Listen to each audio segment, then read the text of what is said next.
నేను ఇప్పుడు బంగారం కొనడానికి వచ్చాను. ఇక్కడ ఎంత జస్ట్ 200 రూపాయలకి బంగారం కొంటున్నాను ఇక్కడ మడగాస్కర్లోని. చాలా తక్కువ, మీరు చూపిస్తాను, షాక్ అవుతారు. ఓకే, సో ఒక్కడికి చదువు లేదండి.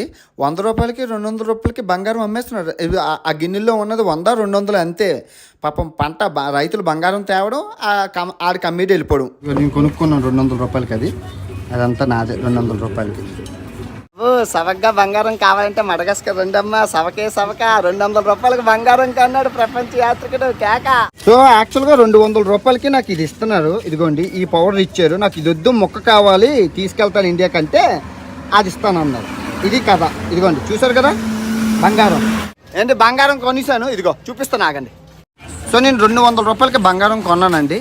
ఎంత వచ్చిందో చూపిస్తాను. ఇదిగో ఇదిగో ఇదిగో ఇదిగో. ఇప్పుడు కొన్న మొక్క 200 రూపాయలు, అదే రైతు దగ్గర డైరెక్ట్ కొంటే 100 రూపాయలకే వద్దును మనకి.